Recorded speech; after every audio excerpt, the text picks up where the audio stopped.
بس ميران لو بتلعب حد في درجه تانية، لا انا بحب اتفرج عليها جدا. وكان الاتفاق ان انت تمشي في نهايه السيزون، قلت لها هو ايه ده، احنا متجوزين ليه؟ وصراع غير طبيعي في تغيير في جلد اوضه اللبس. فانا بقول لهم يا جماعه ادوا حقها، اما ان الاوان ان احنا نلغي الفرع اليد في الاهلي. كان لازم امشي. مساء الخير، اهلا وسهلا بحضراتكم. انتم دلوقتي في بودكاست كينج اللعبه في ملعبنا احنا، واللي جاي حكايه تستاهل تتحكي. حكايه النهارده الحقيقه حكايه مختلفه شويه، لان يعني في ناس ممكن تلعب الرياضه والموضوع يبقى بالنسبه لها عادي، مجرد لعيبه راحت وجت، وفي ناس الحقيقه بتصيب بالنسبه لي انا على المستوى الشخصي وعلى مستوى حتى الناس اللي بتتابع الالعاب دي، بتسيب بصمه، وبتسيب بصمه مهمه جدا. ناس برضو كمان بتحس انها بتلعب برضو اللعبة بشكل عادي، وناس تانية بتحس انها مثيرة للجدل. الجدل هنا بيبقى نابع من طريقة لعبها، الستايل بتاع اللعب، الستايل بتاع الاحتفال، الظروف اللي بيتحطوا فيها. ممكن يبقى محطوط في ظرف صعب جدا والناس مش عارفة الكواليس، وتلاقيه قدامك بيضحك ويهزر. فانا معايا حد مثير للجدل، واحد من اهم لاعبي جيله، والحقيقة هو واحد من اهم لاعبي جيله في مصر في الوقت الحالي والنادي الاهلي.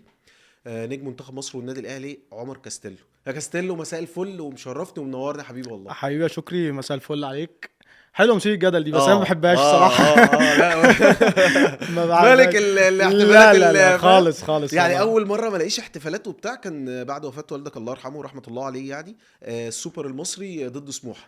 كنت خلاص بقى لا يعني. بص والله في الموضوع ده بالنسبه لي انا، يعني هو لغايه دلوقتي والله مش عارف اتعافى منه، مش مم. صعبانيات اكتر من هو انت حد قريب منك قوي فقدته يعني. صحيح.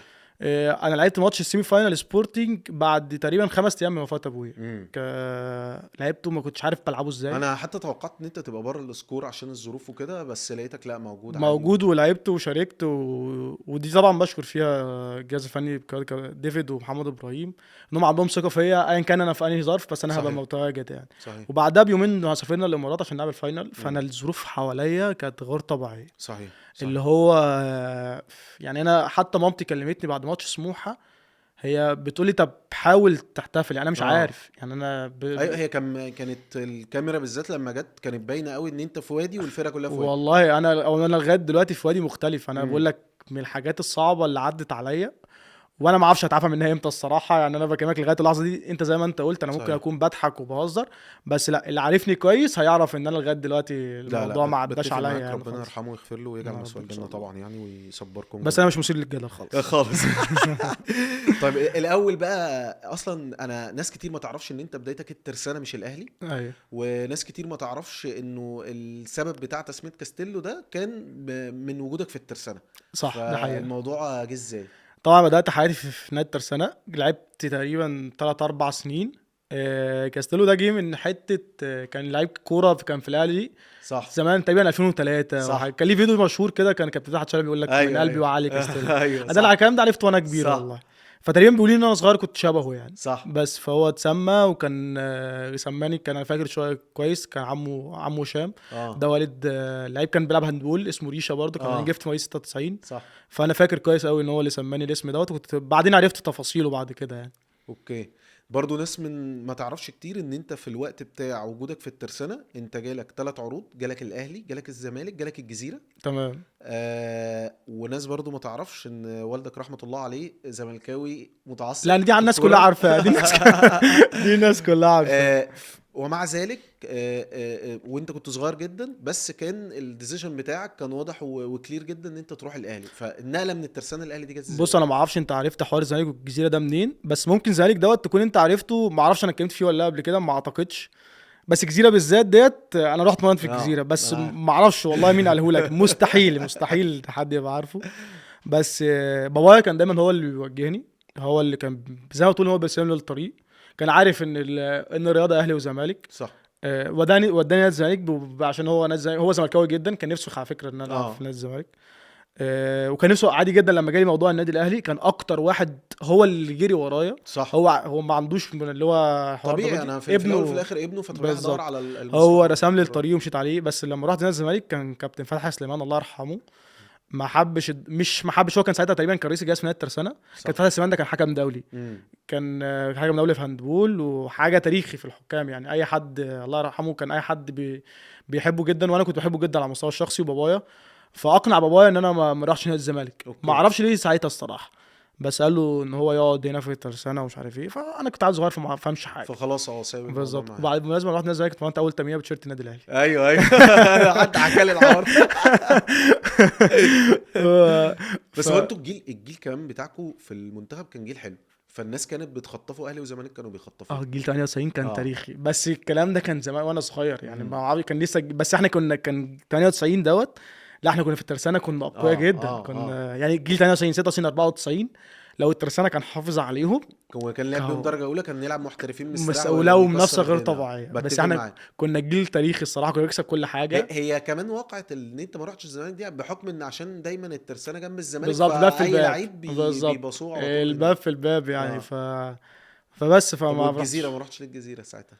والله ما فاكر رحتش الجزيره دي، بس اعتقد دخلت في حوار اعضاء، اوكي اعضاء عاملين ان والجو. عضو وغير عضو وبتاع، بالظبط، وهم عندهم الحته وانا دي. اخد مكان اه حد بقى ايوه ايوه، وانا كنت انا صغير قلت البكار كده برضه. وانا صغير كنت جامد جدا يعني، ايوه لا ايوه كنت ايوه فاهم. فهم تقريبا دخلت في حته، انا فاكره دخلت حته صح اعضاء واعضاء صح عاملين وكده، قلت لهم صح تمام يا جماعه ما عنديش مشاكل، انتوا اللي كنتوا عايزيني مش انا اللي جيت يعني. كان صح ساعتها تقريبا كابتن محمد، مدرب اسمه محمد سيد، ده كان هو اللي خدني من الزمالك، والزمالك لما الحوار ما نجحش ايوه كان حاول في الجزيره، صح. فما نجحش برضه عشان حوار الاعضاء ده. طيب لما رحت بقى الاهلي يا كاستيلو، دخلت يعني سيبك من اجواء والكلام ده، لان انت برضو في الاول في الاخر صغير، بس بتكلم في فكره ايه، انه في الاول وفي الاخر انت بتلعب وخلاص، مش شايل هم، مفيش حاجه في دماغك قوي وبتاع، الى حد ما حتى في قطاعات الناشئين بيكون في جزء من السيستم بيتحط. لما دخلت الفكره بتاعت الاهلي والناشئين الاهلي وبتاع ده، اولا السؤال الاساسي بالنسبه لي، فرقت معاك ان انت تبقى من البدايه في الناشئين في نادي جماهيري وعليه ضغوطات ولازم يكسب وبتاع، حتى في الناشئين انا عارف ان الاهلي والزمالك القصه أيوة. بالنسبه لهم لازم تكسب، ففرقت معاك الحته دي في تكوينك بعد كده لما وصلت دلوقتي للتوب بيرفورمانس، ولا لا انت لو كنت ابتديت في نادي مش جماهيري هيها البدايه مش هتفرق؟ بص، هو انا لما رحت النادي كان عليا ضغوطات، مش ضغوطات اكتر يعني، على فكره واحنا صغيرين امم والله مش كلام وخلاص. جمهور الترسانة اللي هو اولياء امور كان كارثي امم والله، لدرجه ان انا اعلام وتهبيط، ونفس الضغط نفس ونفس ضغط كل حاجه، بس أكيد في الاول وفي الاخر عيل صح. صغير. طيب كلمني بقى عن رحلتك من قطاع الناشئين لحد ما وصلت للمرتبط، لان هننقل فيه تشفيته كده من المرتبط للدرجه الاولى. دي لعيبه كتيره بتبقى ماشي ستيب باي ستيب في الناشئين، الدنيا تمام، ممكن يبقى كمان نجم النجوم في الفرقه بتاعته ومعروف ومسمع، ايوه، بتيجي عند مرحله كده عامله زي المصفى في المرتبط، فجاه انت حواليك 5 6 7 في الفرقه بيقولوا الفرقه دي جامده، بتلاقي منهم 2 دي 1 حقيقه. ساعات هو اللي يكمل في الدرجه الاولى والباقي لا. فكلمني عن فترتك في الاهلي من الناشئين، من اول بقى ما رحت الترسانة لحد ما وصلت للمرتبط، كانت ماشيه عايز ازاي، اقول لك ان ومين انا اكتر مدرب يعني اثر معاك في القصه اثر دي؟ معايا في ناحيه ايه بالظبط، عشان انا ان قعدت في ناشئين في سنه ونص ولا سنتين كده، كانوا عجاف، اللي هو كنت ازاي؟ يعني ممكن ملوش فيها اسامي لا لا طبعا. يعني. كان في 2 مدربين كده ماشي والله يعني، ربنا يمسيهم بقى بالخير. في واحد قال لي انت تروح تلعب في كوالالمبور ماشي وفي حد تاني برضه ما كنتش بلعب كتير، او كنت بلعب في اوقات مش كتير يعني. ماشي فكان عندي دايما مشكله، وبابايا كان عنده مشكله الله يرحمه طبعا، ما كانش بيحب يشوفني بره الملعب، فكان عايز يمشيني ساعتها. طبيعي. بس النادي طبعا كان عارف ان في قدرات ولا الكواليتي، عارفين الكواليتي وان الفتره دي بالظبط، فتره وهتعدي او بالظبط، سيزون وخلاص. بالظبط. فهو دايما كان بيقول بابايا ان مم. المدرب ماشي، اللعيب هو اللي قاعد، وانت 3 سنين على الحال ده لا كانوا ورا سنه بعض؟ ونص، كان سنه ونص ورا بعض، ورا بعض ورا بعض تقريبا. ما اعرفش بقى كان في ناس اقوى مني ولا انا مش عارف يعني. جه في دماغك خلاص ان انت لا انا مش قادر اكمل، لا انا فعلا خلاص، انا دايما من نوعيه الناس كمان اللي ما بحبش اقعد يعني، لو قعدت مش هعمل مشاكل يعني، بس عشان الناس ما تحرفش الكلام. ايوه صح. بس انا جوايا لا، يعني ايه اقعد يعني. في ناس كانت تقول لك ايه الفلوس توجع، لا مم. انا اللعب يوجع، اه ان انا اللي هو حد يقعدني بره، لا طب انت كارثي. لما بمناسبه بس النقطه دي عشان ادي حد برضه حقه، تالت سنه جه لنا مدرب اسمه تامر عادل. اه ده حد كده من الناس اللي غاليه عندي قوي، ان هو مثلا ساعات الناس تقول لي ده ابوك، اقول لهم اه يا عم مش مشكله ابويا. احيا وجودك في الاهلي. لا في يعني هم عامه برضه ما كانش يعرفني يعني، هو كان مم. يعرف ان في حد عيل اسمه كاستيلو في الفرقه دي كويس. في حد عمو تامر بس مش مدرب، حد اسمه اه تامر قال له انت معاك لعيب، بس ايه هو نضف له كده من اللي حصل فيه السنه اللي ونص. مم. فاول تمرينه بدا معايا قال لي هنشتغل مع بعض، وانا عارف ان انت لعيب كويس بس استحملني. قلت له يا ريس انا معاك. انا استحملت سنه ونص لا بس استحملني، ان هو يعني فاهم هيتغاب عليا عادي. aggressive، قلت له يا باشا انا معاك، دين دين دين دين دين طول السنه وضرب ومش عارف ايه، وانا بص بروح معاه في كل حته. على اخر السنه كنت دخلت منتخب مصر جيلي. اوكي. فهو يعني تحولني تحويل غير طبيعي. ده في فتره السنه ديت ولعبت ومش عارف ايه، وبعدها خلاص بعدها بقى نقلنا لحته المرتبط. خلاص لو انا هنا راكب، انا هنا موجود الحمد لله، اداء كويس ماشي بس كويس. السنه دي فرقت معاك بشكل كبير جدا 180 سواء على درجة. المستوى ده او حتى جوه الاهلي. ان انا حتى لو ما لعبتش السنه ديت كان خلاص كان لازم امشي. كان تمشي. لازم امشي، عشان انا لو كنت طلعت فوق في الدرجه الاولى في المرتبط قصدي وما لعبتش كان خلاص الموضوع منتهي. خلاص. وكان دي سنه منتخب، كانت منتخب جيلي. فانت منتخب الجيل يعني، او اتليست انت منتخب 98 مثلا مش هيتاخد معاه زيك، بس انت في اجيال في انواع كتير. فهيبص هو مش مثلا مش زي الدرجه الاولى مثلا سبوت اهلي الزمالك ولاعيبه محترفه، لا. فكنت لازم اخرج عشان العب. بس انا اكتر حاجه عجباني وانت بتسترسل في الكلام ان انت قد ايه كنت حريص وحاطط كل الحسابات دي قدامك. حاطط حساب ان في منتخب جيلك بيتكون، حاطط حساب ان انت داخل على المرتبط، حاطط حساب ان انت لما تخش على المرتبط وانت ما بتلعبش مش هتخش الدرجه. كل ده كان في دماغك بالظبط. طبيعي بالظبط. كل ده والله كان بيدور في دماغي ان انا السنه بتاعت كابتن تامر عادل لو ما كنتش لعبتها او كان حصل فيها كان لازم امشي. كان لازم ايا كان بقى مين هتحايل عليا مين مش عارف ايه. بس هو خلاص هو ان انا هطلع المرتبط مش هلعب. صح. فمن المرتبط للدرجه الاولى خلاص الموضوع وانت بقى لما تطلع من المرتبط من النادي الاهلي وانت ما بتلعبش، انت ما تعرفش انت هتعرف تروح نادي. وكمان ايه ده، احنا جيلنا ما كانش فيه تثبيت اجباري. ده احنا 18 لعيب لازم تمشي لعيب كبير عشان تسجل لعيب من 98. فانت بالنسبه لك ازاي هيمشوا مين بقى والاهلي فيه فوق يا باشا انا قعدت في فتره كان في ممدوح طه صح واحمد حسام وبودي وفايز وباهر كتير. أيوة ناحيه الرياض دي كتير 5-6 شهور بس. فانا هروح فين؟ فانت اروح انا اللي لسه حيل صغير. بس انا اللي كان فرق معايا بقى ان انا لعبت مرتبط وحطيت رجلي ولعبت في الدرجه الاولى بدري شويه عن صح. انت من الناس اللي صعدت بدري فعلا في الدرجه فخلاص علمت شويه فالناس خلاص وثقت فيا لدرجه ان انت لما تتكلم مع الناس عادي في العادي فاكرينك كبير بالظبط. يعني بيعاملوك معامله فاهم ان انت مثلا من الجيل المصري الجيل الاكبر كده. انا لسه صغير يا جماعه. كابتن احمد شوبير كنت طالع معاه انترفيو قبل كده، فكابتن محمد ابراهيم دخل عليهم كمكالمه. قلت له على فكره انا لعبت مع محمد ابراهيم. قال لي ده انت كبير قوي. قلت له انا مش كبير. انا 27 سنه 26 سنه لعبت، بس لعبت مع ابو وارث. كابتن ابو وارث لعبت معاه. فانا لحقت جيل كبير صح يعني. صح. فهو يا جماعه انا مش كبير والله، انا بس لعبت بدري شويه زي حسام عاشور كده لما لعب بدري والناس كلها صح. فالناس فاكراه كبير في السن بالظبط. ناس كتيره برضو بتتكلم انه اوضه اللبس في النادي الاهلي في الدرجه الاولى بالذات مختلفه عن اي حته تاني. فانت دلوقتي متصعد صغير قوي وبتلعب في الدرجه الاولى في النادي الاهلي. شكل اوضه اللبس الاول اصلا هو شكلها يخض بالاسامي بس اللي انت قلتها، فما بالك بقى انت كشخص اللي محطوط في الموقف. الناس استقبلتك ازاي؟ اتعاملت ازاي في اوضه اللبس؟ عايز اقول لك يعني اول يوم ليا كان رعب غير طبيعي. انت طالع على جيل تتفرج عليها في التلفزيون بالظبط، بتشوفها في التمرين اللي هو احنا بنشم تمرينه. أيوة. بنشم تمرينه مش هتتعب معاهم. انت لازم يعني انا بقول للعيال الصغيره دلوقتي والله العظيم بقول لهم يا شكري انتوا احمدوا ربنا على النعمه اللي انتوا فيها. صح. والله كنا بنشمها يعني اللي هو ايه كابتن عاصم الله يرحمه لما بياخدنا عشان اكمل بس التمرينه تأثير. انت ممكن اصلا تتاخد يا باشا والله العظيم. انا فاكر موقف قسما بالله. خلصت الجيم مع 98 ونزلت، هو كان عنده نقص في الوينج رايت فبيلعب 6-6 عايز يكمل والله العظيم شدني من الشنطه ونزلني الملعب وانا مش وانا فرحان انا بجري فاهم. انا لو هبيتوني هنا انا قاعد معاكم. فانبساط غير طبيعي. كابتن عبد الوارث، كابتن محمد ابراهيم، ووراك في الاجوان هادي رفعت والسيد محمد، فايز ده من اجمد اللعيبه اللي كانت في تاريخ مصر في الوينج رايت. لا مش عايز انسى بكار، مش عايز انسى حد. فرقه تقيله جدا. اسلام حسن، بس انا اسلام عشان لعبت معاه طبعا والمصري لسه لغايه دلوقتي مكملين صح. بس انت في رهبه غير طبيعيه في خطوه هم استقبلوني استقبال حلو قوي. كانوا بيحبوني جدا ما اعرفش ليه. انت عارف انت عيل صغير دخل ممكن تاخد مكان حد فيهم او حد من صحابه بالظبط. عشان كده بقول لك هي صعبه جدا. بس هم كانوا بيحبوني فاهم اللي هو قشطه. ومحمد ابراهيم كان بيحبني جدا. فهو لا الدنيا كانت بالنسبه لي كانت رهبه بس واحده في واحده لما خدوني لا كنت مبسوط انبساط غير طبيعي. مين اكتر حد فيهم حسيت ان هو لا اخدك كده تحت فاهم تحت دراعه وهو ده اللي ايه ده معايا ده تبعي ده معايا بص يعني انا ايه تقريبا كان انا حضرت بودي الاشول صح. كان واخدني تحت جناحه شويه بس بقى لما كملت كان عبد الوارث ومحمد ابراهيم. انت علاقتك بمحمد ابراهيم لا ده حبيبي كده هو عارف انا بحبه قد ايه الصراحه.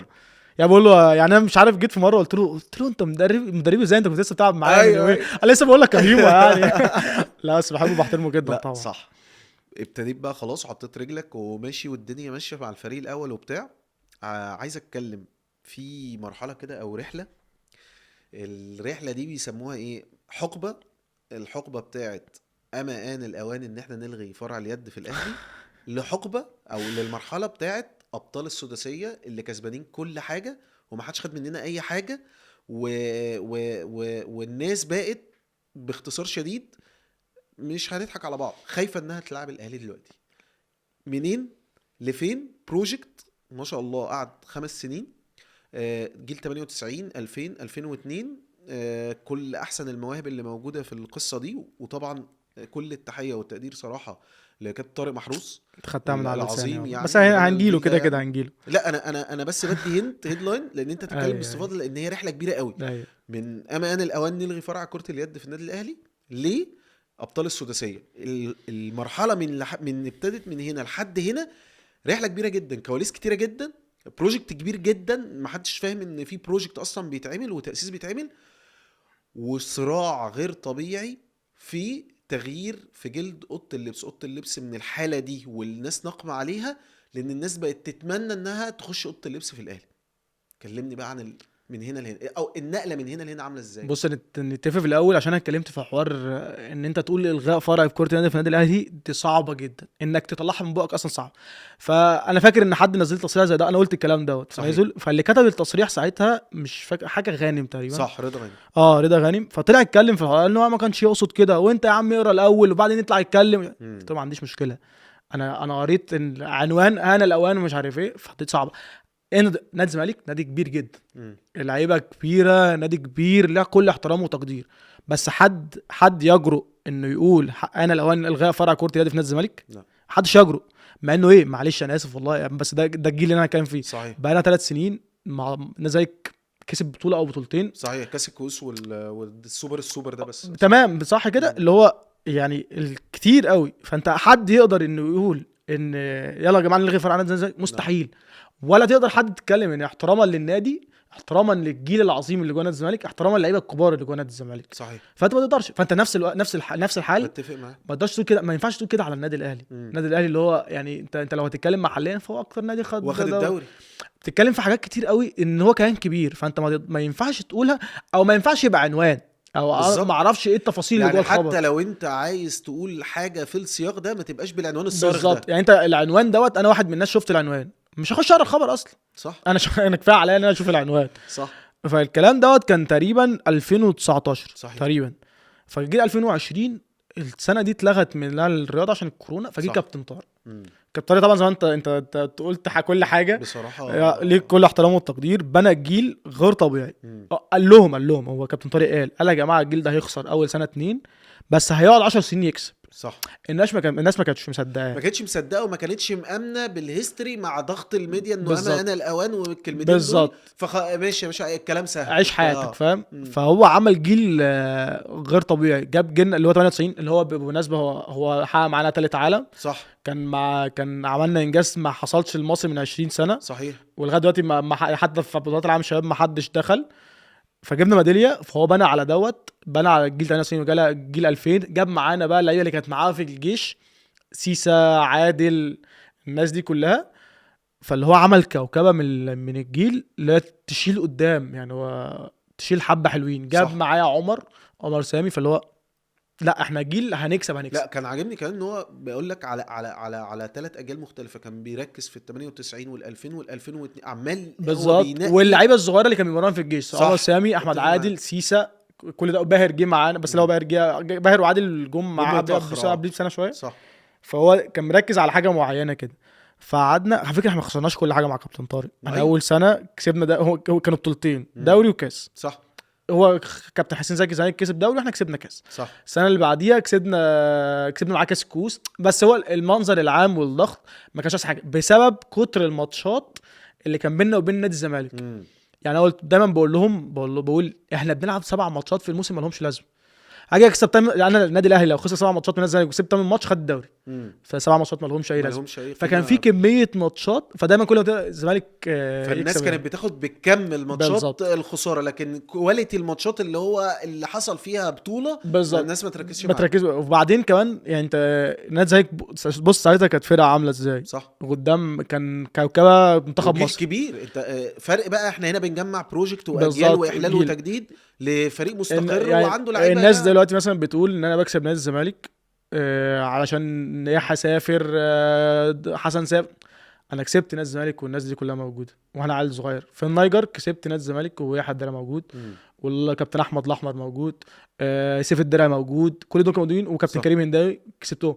حسن قبل ما يسافر فهو خسر، خسر صحيح، السوبر الافريقي. بالظبط. اللي هو المشكله مش هنا، مش يعني انا الناس دي لعيبه كبار طبعا صح. وليهم كل التقدير والاحترام، بس هي الفكره كلها انا كسبت وهم موجودين وكسبت وهم مش موجودين. طب ليه والله بجد انا عندي السؤال ده من زمان، ليه بحس ان دايما آه، مفيش سبورت او في حته كده شويه اضطهاد للميديا بتاعت الاهلي لفرقه هاندبول الاهلي بالذات. يعني مثلا يعني انت واخد السداسيه، مش حاسس ان انتوا خدتوا حقكم في الاحتفاء زي ما حد تاني خد نفس الاحتفاء. انا هنا طبعا مش بتكلم او مش ببنش مارك على الكوره، لان الكوره في حته تانية كده خالص عن كده العاب الصالات. بس انا بتكلم في العاب الصالات، لما كنتوا بتخسروا كان اقصى نقد بيجي لكم، مع ان ممكن اللي حواليكوا بيخسروا. لما كنت بتكسب، يعني بتكلم في حاله المكسب وحاله الخساره، انت كسبان سداسيه، انت محدش عملها، ومع ذلك ما خدت اللي هو ايه. تمام، لا مبروك يا شباب، عايزين بقى اللي هي اللي بعديها. تعالى اه يلا الموسم يا اللي باشا، خلاص بعده. ايه، يلا يا باشا. كاس ده, عالم ده بقى. اخرهم ماتش الاهلي والزمالك بتاع هليوبلس، اللي كان في صاله هليوبلس بتاع الدوري اللي فات ده، ولا كانك كسبت ولسه الموسم ما خلصش.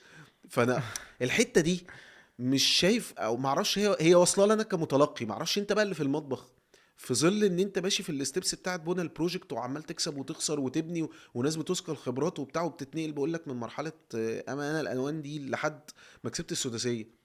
الحته دي مش حاسسها شويه غريبه في الاهلي على فرقه الهاندبول اللي هي اصلا اكتر ناس بطولات؟ هي ممكن تبقى غريبه، بس هي الاول وفي الاخر انت دايما بتحس ان هم عايزينك تكسب كل حاجه. بس اوكي، يعني انا دايما نفسي اشوف مثلا ان احنا لينا، يعني الناس تقول انت ليك كريدت، ايوه ليك بتحصل عامه، طبيعي. بس في انتقاد دايما كنت بشوف ان احنا بعد ما، يعني انا مثلا نكمل البروجكت عشان ده الكلام ده يجينا. فجي بعد كابتن طارق، جه بعد، مش كابتن طارق، جه بعديه داني، صح. نتكلم من ساعه ما ديفيد جه. صح.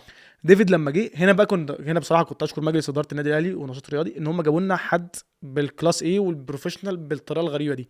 ديفيد لعب 4 بطولات، كسب 3 اول موسم، كسب 3 تمام، يبقى 3 من 4. الموسم الثاني كسب 4 من 6. الناس بدات تقول ان احنا جالنا حاله تشبع. تشبع ايه؟ انا كسبان 4 بطولات من 6. مش تشبع يعني، عادي. يبقى انا كده لعب كام؟ 6 و3 9، كسبت منهم كام؟ 7. فتمام، حلو قوي. فديفيد مش جه مين؟ استفان. كسبت مع استفان 6 بطولات، صح. وبعدين ديفيد رجع كسبت بطولتين وخسرت موزايك. فالناس بدات تقول لك برضه انت عندك حاله تشبع. هو مش تشبع، في تشبع في الموضوع. انا لو تشبع مش هكسب كميه البطولات دي ورا بعض. بتفق معاك. يعني انا كسبان 6 مع استفان و2 مع ديفيد، انا كسبان 8 بطولات من 8 بطولات بالظبط. مستحيل يعني. وانا كسبان ال4 قلت عليا تشبع، كسبت 6. كسبت 6. فانت يعني احسب كام عدد، احسب كام عدد بطولات ورا بعض، او كام من كام. صح. يعني انت مثلا تقريبا مش فاكر العدد والله، هم 15 من 18 او 16 من 19. صح بتفق معاك. فمين عنده استمراريه انه يكسب كميه البطولات دي؟ وخلي بالك احنا لسه في طريق ان احنا ممكن نكسب اكتر. ده حقيقي. ومحدش فينا فكر في يوم من الايام او ثانيه من ثانيه انه خلاص هنستوب. لا بالعكس، هو دايما بيبقى تحدي ليك جديد انك تعمل حاجه ما حدش في التاريخ عملها. طب هم ممكن يكونوا بيقولوا كده عشان الناس بتخرج للاحتراف، فيبقى من وجهة نظره ان هو بقى عنده تشبع ان هو محلي، فعايز يخرج بره يلعب اوروبا او كده، ولا لا؟ ماشي، ما انا هو طبيعي ان ده تارجت لكل لعيب عندنا ان هو عايز يسافر. اوكي تمام، بس هو طول ما انت موجود في المكان انا بكسب يا باشا. ولازم يبقى عندي طموح اكتر. انا زي بقول لك، احنا بنحاول نعمل حاجه ما حدش عملها في التاريخ. ايوه. نكسب 6 بطولات في موسمين. لا، وانتوا اللعبه حتى الوحيده اللي جوه الاهلي اللي كسبت 6 من 6 بالظبط. يعني انت الوحيد اللي عملت كده يعني الباقي كسب بطوله، كسب 2، كسب 3. بالظبط. اللي هو احنا كنا السنه اللي فاتت كنا بنقول نعمل حاجه تاريخيه لنفسنا. تمام. فاحنا السنه دي بقى بنقول اكسترا، اللي هو حاجه بقى تاريخيه للتاريخ، اللي هو تقريبا برشلونه عملها برضه مره في حياته، خد كل حاجه. فاحنا تاخدها سنتين ورا بعض 6 بطولات، فما فيش حوار التشبع ده خالص. وكلنا بنفايت للموضوع دوت. فاللي هو حاله تشبع لا مستحيل. بس انا برضه بقدرهم او بقدر اللي هم بيقولوه، ان هم دايما عايزينك تكسب، دايما عايزينك تبقى موجود، دايما عايزينك واقف على رجلك، ودايما عايزينك تبقى في يعني كتوب يعني. فانا دايما بقول لهم ده جوانا كلنا. بس هو الموضوع اكيد في مكسب وخساره يعني. وما الحمد لله لغايه دلوقتي ما خسرناش بطوله، ده هو ماتش يعني. صح. بس اختلاف المدربين والمدارس اللي انت اشتغلت معاها في الفترة دي احنا بنتكلم كابتن طارق، بعد كده جوردن بتاع اسبانيا، بعد كده جالك ديفيد ديفيس اسبانيا، بعد كده ستيفن ماديسون دنمارك، بعد كده رجعت الكابتن ديفيد ديفيس تاني. يعني اكيد هنتكلم عنهم كلهم بشكل مستفيض، بس انا طبعا عايز اقف شويه عند ديفيد ديفيس مشيانه ورجوعه مره تانية وعلاقته. انا بحس ان في علاقه، في كيمياء كده، كيمستري كده بينك وبينه شويه يعني انا عن خفت تقول الباقيين. لي عشان السؤال ده تقريبا اكتر سؤال اتسالته في حياتي، اه هو ايه الفرق بين ديفيد واستيفان؟ طب انت بتحب ديفيد اكتر من لا استيفان في لا، الأصل؟ مش فكره حب، بس انت دي مدرسه ودي يعني ده عالم بص وستايل هاندبول، وده عالم بص وستايل اوكي، اقول لك هاندبول حاجه، مختلف. اقول لك حاجه، انا اتكلمت على تامر عادل ازاي، امم حاجه يعني صح، بتفق كويس. معاك. لما يجي لك مدرب بقى يحولك من كبروجكت وياخدك بخطوات انك تكسب وتحط رجلك، فيبقى الكيمستري بينك وبينه لازم تبقى قويه جدا، بتفق معاك لازم تاخد منه كل انا كده بيني وبين ديفيد يعني علاقه كويسه جدا، جدا. بكلمه يعني فاهم، حتى هو لما سابنا السنه اللي مشي فيها ديت كنت بكلمه تقريبا كل يوم، بستشيره في حاجه والله، ما اعرفش ان هو هيرجع لي، انا اه بستشيره في حاجات كتير، هو زي ما يكون هو اخويا الكبير او صاحبي ايا كان قبل صح، ما يكون مدربي، فانا علاقتي بيه كويسه، كويسه. وهو اتكلم على النقطه دي كمان. اه يعني انا ما عندي يعني، وعلى فكره وعلاقتي باي حد كويسه الحمد لله، بس هو ممكن يكون بزياده هو شويه ان انا بتكلم معاه كتير، امم هو تقبل دوت ان انا اتكلم معاه كتير، وهو واحد عايش في اوروبا، فانا ليه ما استغلوش؟ صح، بتفق معاك. يعني اللي هو هتعلم هستفيد اكبر منه، استفاده. بالظبط اتعلم منه. اكيد هو شايف حاجات انا مش شايفها، انا عايش حياتي كلها في مصر، فهو عايش حياته كلها في اوروبا، فهو صح. ممكن يبقى عنده افكار او بعد اكتر مش انا مش شايفه، فبستفاد منه، فلازم اتكلم معاه كتير، غير ان انا علاقتي بيه بره الملعب كويسه جدا الصراحه. امم علاقتي بيه بره الملعب تاريخ، يعني أنا من احسن الناس اللي اتعاملت معاه بره الملعب، هو عنده الترمتري كده، يعني الناس تقول لك عنده انفصام في الشخصيه، بس انا بالنسبه لي يعني احسن حاجه بشوفها فيه امم انه ينزل الملعب، عارف انت اللي هو عامل كده مش عارف ايه، ما بيتكلمش، ما يعرفش امه، يخرج بره الملعب ممكن ياكل يعني مثلا ايه، متخانقين انا وهو يعني نضرب بعض جوه الملعب، بس دول مش خناقه يعني اللي هو فاهم، هو قافش عليا ومش عارف ايه، اه نخرج بره نشرب بيبس مع بعض ونهزر دول ونضحك. دول مره حكى لي حكايه كده، انه كان ماتش اهلي وزمالك في صاله حسن مصطفى، فتقريبا الزمالك برضو تقريبا كان، مش متذكر كان هو البيست اوف 3 ولا لا. اما هد اللي علينا فالمهم الاوضه ده اه احنا كسبانين، كنا ما لسه كسبانين. كنت اقول لك ان هو انت يعني انت مش كسبان تحتفل، لا ده كسبان لاك بتحتفل زياده، ولا فحد قال في الاوضه. وسيبك من كده، ده عشان في خناقه حصلت كده بعد الماتش، والله شكرا انا قاعد قدامه قاعد اعمل كده، انا اللي قدامه يعني هو ايوه وهو عمال يعمل فيديو كده، انا مستني حاجه تلبس وش، مسك الترابيزه راح هبدها عشان حصل مشكله بعد الماتش، وحس الناس بتخرج عن والناس فوكس بتخرج بتاعها. والناس هتتوقف، امم ويعني هيبقى في كارثه، فقال له انا مكسب ده، وعينه وقعت اه منه اه خلاص، اه هو اه وشه احمر، عينه بتقع منه لو مسك حد يعني هيفرمه، ايوه وهو كان يعني فاهم، عارف انت اللي هو السود الناس اللي هو اه مش هتطلع، وانا قاعد قدامه كده يا رب ما حاجه تلبس انا قاعد قدامه والله، ايوه هو هنا وانا هنا، وانا قاعد كده هم كلهم مستنيين ضربه تلبس في ايوه وشه وانا مستنيها. دول حكى على الموضوع ده، هو بصراحه اه ما لا لا فهمتش. لا كان في كارثي. في الرحله بقى اللي انتوا قابلتوها، في حصلت شويه مطبات وفي حصلت شويه اخفاقات، كان ممكن بعض الناس تشوف ان دي حاجه هتاثر في اوضه اللبس او تهد الجيل ده، ومع ذلك لا، الجيل كمل لحد زي ما بقول وصل انه كسب السداسيه. واحده من ضمن المطبات دي او الاشهر، يعني هو اكيد كتير بس انا هفوكس على ماتشين بالذات. ماتش الاهلي والزمالك اللي هو السوبر بتاع يحيى الدرع، وانتوا كنتوا عاملين سيزون خرافي خرافي يعني. اصلا البريدكشن او التوقعات كانت قبل الماتش هي للاهلي مش للزمالك امم اصلا. الماتش ده والماتش بتاع الترجي اللي كان فيه الرقصه المشهوره بتاعت اصيل النمر. تفاصيل. فانا بتكلم هو في ماتشات كتير، وفي ماتش اللي هو برضو بتاع لو انا متذكر صح، الماتش بتاع لعبنا الاهلي والزمالك لعبوا فيه اكسترا تايم، الفنت بتاع احمد الاحمر، الخساره اللي كان معاهم اسامه البوغني في اه الفرقه. ده قديم قوي ده، ثلاث ماليش دعوه بيه ده، انا كده ثلاث قديم. ماتشات يعني، بس انا بتكلم على هي الماتشين دول ذكريات بالذات. ذكريات انا دي. بتكلم على الثلاث ماتشات دول، في ناس بحكم بقى ان الناس كانت بتاخد بايه بالشكل، فتقول لك اما انا الاوان، مع ان انت كسبان قعدت مم. تعد اهو كميه بطولات غير طبيعيه، والناس برضو كتبت الكلمتين دول. ايوه ايوه. في المحطات دي كان ممكن حد يقول لك ايه، لا يا عم ده احنا هنرجع للي فات، لا يا عم ده بروجكت ايه ده، هم سنتين كده طفره والسلام. احنا بقالنا في البروجكت ده 5 سنين، 50 بالظبط. 5 سنين كونسيستنتلي ورا بعض، ايوه الاهلي ما شاء الله يعني ايوه. ماشي. فانت بتتكلم في ال5 سنين حصل مطبات، في ناس تخش ايه في النص وتقول لك لا يا عم ده هي كده، لا يا عم. فكلمنا عن هي الماتشين دول. اتراضت على كده.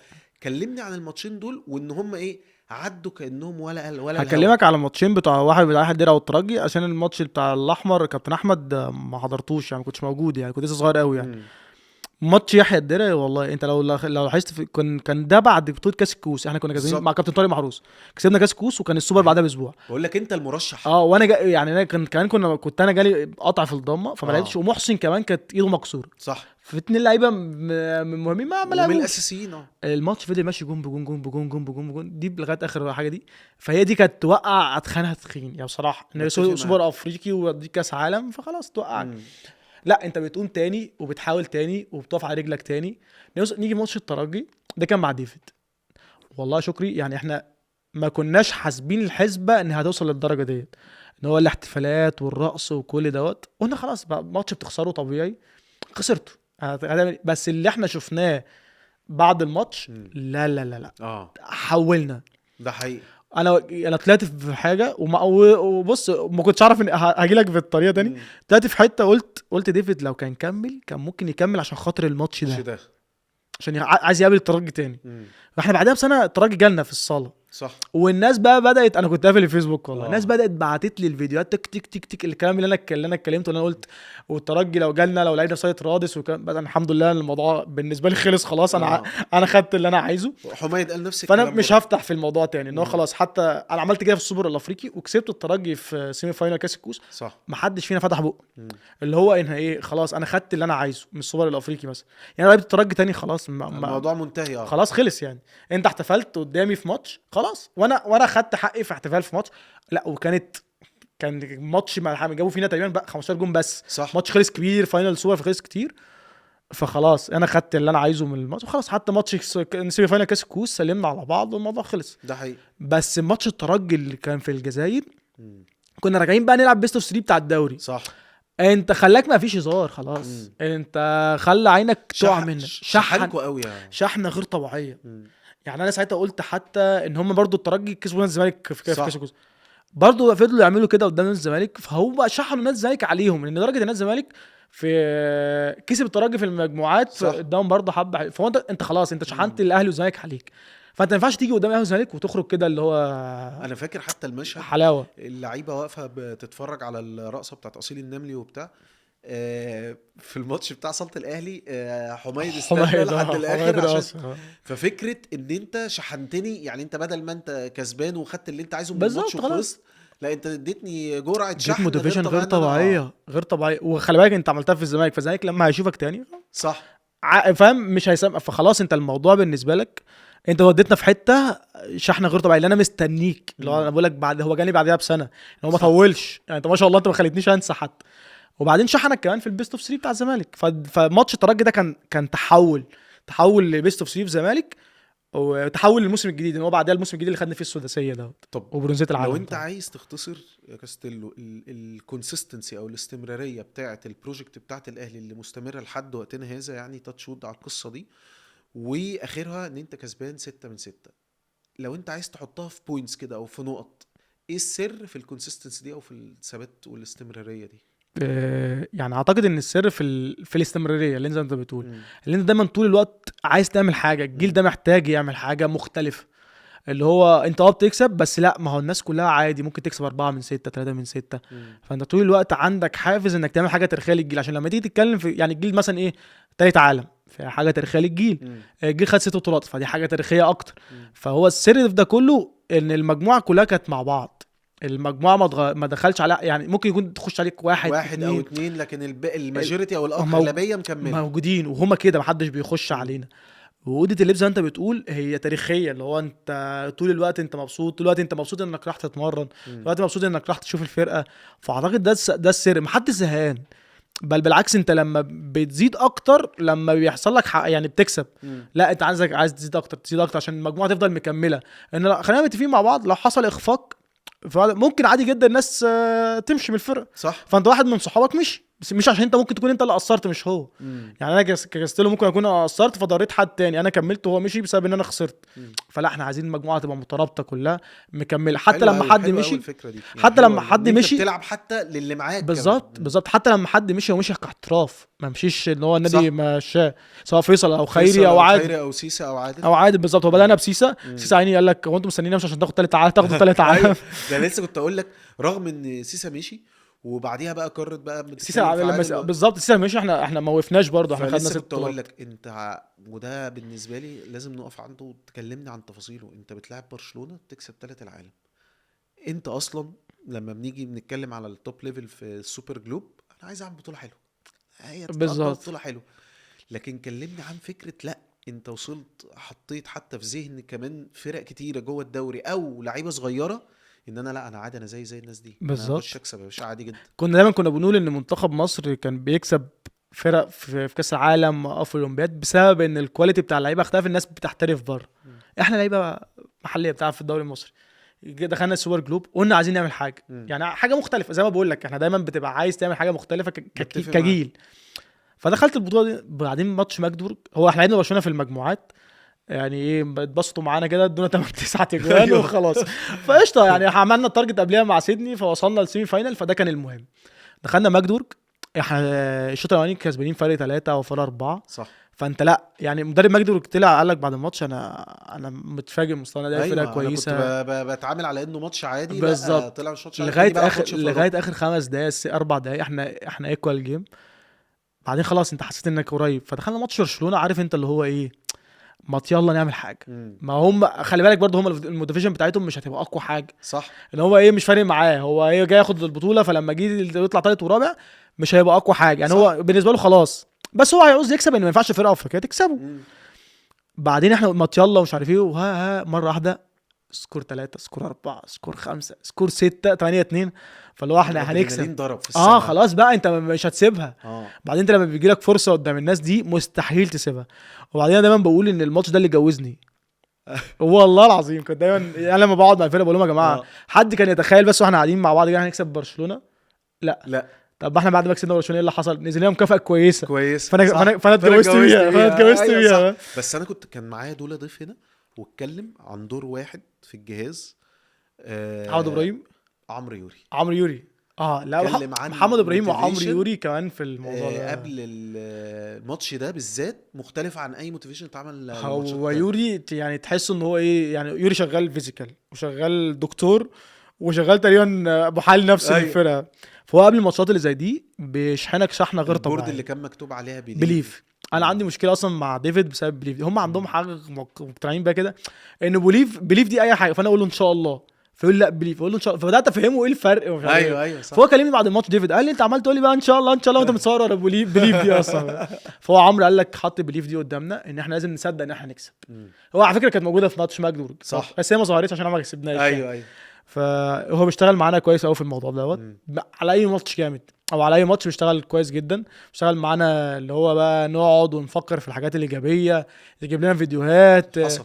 انا بقول أسهل لك حاجة- قال لي انا كنت عايز اخرج من الاوضه بالظبط. دغدغ الصاله. اسهل حاجه كانت بالنسبه له ماتش الترجي بقى. مم. انا كمان ده سهل ما خدش منه مجهود 1%. ايوه هو الناس اصلا مشحونه نار. لا هو ساب الفيديو شغال، فيديو بقى الناس اللي بترقص قدامنا. آه. استيفان نفسه ما كانش يعرف احنا يعني انا خارج مش ماتش مفهوم، الزمالك. هو مش فاهم انتوا مشحونين ليه. احنا سيمي فاينال الزمالك انا قاعد فيه 60 دقيقه، يعني انت خارج انك تخرج ماتش سيمي فاينال الزمالك في السوبر، وعندك تاني ماتش تاني يوم بعد 12 ساعه ولا 24 ساعه الفاينل. الفاينل اللي قدام ترجي، وانك تبقى جاهز بالطريقه دي. انا قلت لاستيفان العب 60 دقيقه، وقلت له انا جاهز. قال لي قلت له المصحف انا ما فيش حاجه، سيبك بقى من 60 دقيقه دي، انا الماتش ده بتاعي. انسى بقى أيوة العب الماتش ده العب بتاعي. ده. فهو ما كانش فاهم في ايه، ومش فاهم الناس مشحونه ازاي كده، فبدا يتفرج على الفيديوهات اللي عمرو بيحط. عمرو ما عملش حاجه، ما اتكلمش. اليوم الوحيد اللي عمرو ما اتكلمش فيه حط الفيديوهات بس. فهنا فهم بقى ان احنا مشحونين كده ازاي. وفهم وبدا بقى الماتش، يعني هو ما فكرش بقى ان انا لاعب 60 دقيقه لا خلاص فتاخد وقت راحه اكتر. بدا بقى الماتش، هو شاف انا الحمد لله الماتش ده عملته وانت كويس ولا برضه. كانك كنت بتلعب 60 ما دقيقه فيش امبارح. اقسم بالله خلاص اترمى. انا عايز دول، مع ان خلي بالك في سمانتين جاله كرام في وسط الزمالك، والله أيوة. العظيم ما فكرت فيهم اصلا. وحمايد قال لي حتى ان هو برضه كان حاسس، قال لي انا هلعب يعني هلعب يا ما فيش ماتش بتاعي، عارف انت اللي هو انت بتاعي انت بتاعي. انت بتاعي والله العظيم. فهو عمرو عاش وابراهيم الصراحه برضو طب حاجه الحاجات دي. خلاص الوقت بيقرب يخلص، الحكم صفر تالت. لا احكي لي بقى اللحظه اللي هي لا خلاص انا ده تالت عالم. مش يعني صدق اللي هو ايه ده، احنا كسبنا اه عارف انت الافيه اللي هو يا عم هو انت كسبت برشلونه؟ اه انا كسبت ايوه برشلونه. هو اه يا عم انا كسبت برشلونه على فكره، اللي هو لا هو لا ده اللي لا قاله برضو دولا، قال لي كل الناس تيجي تقعد يعني انت هتكسب برشلونه، يا سي اكسب برشلونه. انا كسبت ايوه انا برشلونه. بقى كسبت برشلونه. بالظبط، يعني هي ساعتها استفان قال لي انا اول مره اكسب برشلونه في حياتي، قلت له خلاص لما تحب تيجي تكسب برشلونه تعالى تعالى الاهلي. تعالى الاهلي. هو خسر مع باريس يا عيني لا ماتش. طبعا ماتش لا كبير، لا لا، ماتش رعب تاريخي رعب. اه. انا بالذات انا اللي هو ايه ده يا جماعه، احنا كسبنا، احنا تالت عالم والناس واقفه كلها في الصاله بتسقف لنا. انت تقف كده شكري في الصاله تفضل تعمل كده، الناس كلها واقفه على رجليها بتسقف لك، مش مصدقه اللي حصل ان فرقه افريقيه تكسب عشان لا معلش، هي مش برشلونه، هي بطل، هي جايه بطل اوروبا، مم. فانت الفرقه كسبت بطل اوروبا. لا وفي نقطة كمان يا عمر، انت بالنسبة لك انت مش بتكسب برشلونة على ماتش ترتيبي عادي، بالظبط، انت ده ماتش ميداليه، بميدالية، ميداليه هتعلق ميدالية. بالظبط. ف هو انت بتكسب برشلونه وبتكسبه وهو جاي بطل اوروبا، هو مش جاي مثلا بدعوه او حاجه، هو جاي بطل اوروبا، يعني هو هو جاي بطل الشامبيونز ليج، صح. فانت كسبان بطل الشامبيونز ليج، فاللي هو تاريخيا. كانت ملحمة الصراحة انا بقول لك والله، هو ربك دايما بسبب الاسباب، انا اتجوزت بالفلوس بتاعت ماتش برشلونه صح. لا ده احنا هنيجي عشان في فقرة الجواز دي ليها فقرة بس قبل يعني قبل ما نتكلم عن الفقرة بتاع ده، مش هينفع برضو يعني اعدي وده غصب عني، ان احنا دلوقتي بنتكلم ان انت بطل السداسية على مستوى الجماعي، يعني سوبر بيرفورمانس للفرقة كلها، لكن على مستوى الانديفيدوال انا بتكلم ان نفس الجزئية بتاعت الاستمرارية والكونسيستنسي. بنتكلم ان عمر كاستيلو بقاله 3 سنين واحد من احسن اللعيبة اللي موجودة، مش بس في الدوري كدوري، لا في افريقيا كلها، في مركزه. وحتى على الجماعة، الناس ممكن تكون بتركز شوية مع الخط الخلفي، مع الناس الضريبة اكتر بحكم المودرن هاندبول، لكن عمر كاستيلو لوحده في حتة تانية لوحده. ومع ذلك في علاقة غريبة مريبة الناس شايفاها في وجودك في منتخب مصر، لدرجة ان انا واحد من الناس كنت بكتب عن القائمة بتاعت منتخب مصر وتشكيلة منتخب مصر، ولقيت ان ناس بتقولها كده وش، لا اصل عمر كاستيلو شوف له جنسية تانية ياخدها، اصل عمر كاستيلو لا ما بيروحش المنتخب عشان هو مش مصري، ده تلاقيه من اصول مش عارف ايه، اصل كاستيلو ده اجنبي فهم فاكرينه اجنبي فما باخدوش. انا ما عنديش تفسير، ممكن يبقى انت عندك تفسير، ممكن يبقى في تواصل مع الناس الموجوده في المنتخب. يعني برضو كنت بتكلم مع حد في القصه دي وبتاع، قال لا بيبقى احيانا بيبقى في تواصل وبيحصل زي بنفهم اللعيب ان انت مش موجود الفتره دي عشان كذا او اكس وبتاع. انا ممكن ابقى فاهم فلان او علان او اي حد ما راحش المنتخب ما راحش ليه، او عندي كواليس مثلا ومش هينفع اقولها، لكن انت الوحيد اقسم بالله اللي انا ما فاهم فيه ايه. انا ما عايز افهم، جاتلكش كواليسي؟ ما مش انا مش فاهم ومش لاقي يعني حاجه ليها علاقه باللعب. يعني لو هي حاجه فهي حاجه اكيد ملهاش دعوه باللعب. ليه؟ لان انا حتى باختلاف الانتماءات، يعني حتى تتكلم مع ناس حتى انتباهها مش اهلاوي خالص وتتكلم، لا انه الطبيعي ان انت تبقى موجود تتجمع، موجود تلعب افريقيا، موجود ان انت في كاس العالم لعبت اساسي ما لعبتش دي قصه تانية. ايوه. يعني ان انت راكب اساسي دي قصه، وان انت تروح المنتخب دي قصه تانية خالص. فانا مش فاهم، وفي ناس كتير مش فاهم. لو انت عارف تفهمنا فهمنا. انت لو جالك كواليس قول لي. انت نفسك مش فاهم. والله ما اعرف، بس بص انا دايما بتكلم في الحوار ده بنيه صافيه جدا، ان هي وجهه نظر ونصيب ورزق. انا اتفق دايما معاك. يعني انا دايما لما اتكلمت المره دي بالذات، فكنت بتكلم مع مراتي وامي، فبقول لهم انا ممكن ما يبقاش عندي رزق في المكان ده دلوقتي، ما مم. عنديش، مش موجود الوقت ده بالذات، مم. اللي هو ما كان موجود وهما اتكلموا معايا في الاول ان انا المفروض ان انا ابقى موجود وكده، بس خلاص ما اتخدتش ساعه افريقيا، فممكن ما يبقاش عندي رزق. وجهه نظر فنيه بتاعت مدرب بحترمها من 4 سنين، مم. ايا كان مين اللي موجود. فانا عمري ما اتكلمت في الحوار ده خالص، ولا عمري هتكلم، ولا عمري حتى حد قال لي سبب يعني، او انا اطلع اقول سبب مثلا. بس هي الفكره كلها ان انت انا ما مقتنع. سالتش ولا مره يا عمر؟ هسأل وبعدين، مم. ممكن الكلام يضايقني انا بعد كده، فهمت. يعني احس ان المبررات مش هتنفعني مش بحاجه. مقنعه بالظبط، فخلاص. فخلاص هاخد طريق. يعني عايز اقول لك حاجه، والله انا اخر فتره خدت 3 ايام على وشي مم. غير طبيعيين، بس منهم قلمين مش فارقين معايا، مش فارقين معايا، بس عشان الناس ايه هتحرف كلامي، انا عارف اه هتقول لك بقى ان المنتخب مش فارق مش فارق معايا، معاه لا لا وبتاع خالص. والكلام ده انت لو كله. سالت اقرب حد ليا في حياتي او اي حد هيقول لك استلو نفسه يلعب في منتخب مصر، هموت طبيعي. والعب في منتخب مصر. طبيعي. بس انا خدت 3 ايام على وشي يا شكري مم. مقصرين بطريقه، قلم واحد فيهم اللي مقصر على لغايه دلوقتي اللي هو مم. وفاه ابوي. يعني انا الله يرحمه. قبل ما اسافر البرتغال، سافرت البرتغال مع المنتخب، كان بابايا في المستشفى، رجعت من البرتغال عشان بابايا توفى. مم. تمام. بعدين اسمي في قائمه المنتخب مش موجود. القائمه الاولانيه كنت موجود بتاعه البرتغال، البرتغال الثانيه انا سافرت البرتغال بس رجعت ما لعبتش الماتشين، رجعت عشان بابايا توفى. القلم الثالث حوار احترافي، في كل ده حصل في قد ايه؟ في وقت قصير قوي، شهر و20 يوم مش اكتر. فانا حوار احترافي وحوار المنتخب ما فرقش معايا، مش ما فرقش معايا في حاجه برضه تاني، هقوم واقف على رجلي تاني. حاجه حياتيه في اللعب تقدر انها تسترجعها بالظبط زي كده، المكسب والخساره. كده احترافي انا كنت هموت عليه الصراحه عشان مش كداب. بس هو جالي فتره ما كانش فيها يعني الباظت في والله اعلم ما باظت ولا لا ده والله. احنا هنجي للقصه بتاعت الاحتراف دي. فجه في الوقت ما فيهوش لعب، فقشطه مش هيأثر عليا. المنتخب كده عندي دايما ديفيد كنت بقول له انا هاف اكسبيرينس، يعني عندي خبره في الموضوع ان انا هقف واقدر اقوم تاني والعب. ممكن يكون دوت بيخليني احسن من نفسي اكتر. صحيح. بس ما اضحكش عليك، جه في وقت حسيت ان في شك في نفسي، بدات اشك في نفسي. اللي هو هعمل ايه تاني؟ طب لا كمان، طب انا اللي وحش يعني، طب انا مقصر في حاجه. فعملت ايه بقى لما اسمي ما نزلش؟ بدات ارجع ل3 سنين، اتفرج على نفسي، اشوف ارقامي، اشوف احصائيات، اشوف الدنيا كانت طب انا وحش للدرجه دي برضه؟ بس ما لقيتش دوت. طب اقول لك على حاجه والله، يعني ده قولي. سر اول مره اقوله لك، اقسم بالله حتى ما اتكلمناش فيه حتى قبل التصوير. انا من كتر ما انا مستغرب ابتديت يا جماعه، انا ما اتعاملتش مع كاستيلو كتير، هو مثلا يعني طريقته مش حلوه، الكوميونيكيشن بتاعه مع الناس خالص مش حلو. والله. انا ما في حد في اهلي، في الزمالك، في هليوبلس، في اي نادي من الناس اللي بتكلم معاها بدردشه على حوارات المنتخب واقول له هو كاستيلو ما راحش ليه، الا لما بيقول لي واحد من اطيب واجمل الناس اللي كنت بتتعامل معاها. حرفيا ما فيش حد ما لقيتوش بيشكر فيه. فانا قعدت بقى، طب ما انا كده حسبت كل الحسابات، فنيا سلوكيا انا بقول لك انا شكيت، شخصيا، دخلت شك في نفسي. انا اللي وحش. تعرف ان حماتي سالتني السؤال دوت، حماتي قالت لي وانت عندك مشاكل انت بتتكلم على حد وحش؟ أيوة. والله العظيم ما ما حد. هو اصل انت فنيا، اصل فعلا فنيا والله بالذات شكيت انا في عارف لو نفسي. في الفتره الاولانيه فنيا اقول لك يا عم في ناس وناس، يعني في مستويات، فانا والله بفضل الستايل ده من اللعب. أيوة. المستويات قريبه، لكن كاستيلو انا بتكلم بكل امانه يعني بكل امانه بعيدا عن اي انتماءات، انت بتتكلم في اخر سنتين او 3، لا انت في حته انا تانية بقول لك خالص. انك تدخل الشك في نفسك دي على فكره دي حاجه مش سهله خالص، انك تشك في نفسك. بدات اتفرج ما لقيتش برضو ان انا، فخلاص نصيب ورزق. بس انا هرجع للنقطه اللي كل ده ما ياثرش عليا ولا يفرق معايا. النقطه الوحيده اللي مأثره عليا او فارقه معايا هو فقدان ابويا. انا بقول لك لغايه دلوقتي احنا هو 9 ما اعرفش 29 واحد او ما اعرفش الحلقه هتنزل امتى. انا بابايا توفي 28 اكتوبر. انا لغايه دلوقتي لا مش ما تعافتش. هي دي الحاجه الوحيده اللي مأثره عليا، يعني هي دي الحاجه الوحيده بجد. انك بص مش كان في محور ان هو الناس ممكن تخش بقى، انا داخل في صعبانيات وانا ممكن اروح في حته تانية فنكمل الحلقه من غير ما نخش في الحوار دوت. ان هو لا بجد كان كل حاجه في حياتي يعني. فدي الحاجه الوحيده اللي تاثر عليا، ولا منتخب بيأثر عليا ولا احتراف ولا اي حاجه.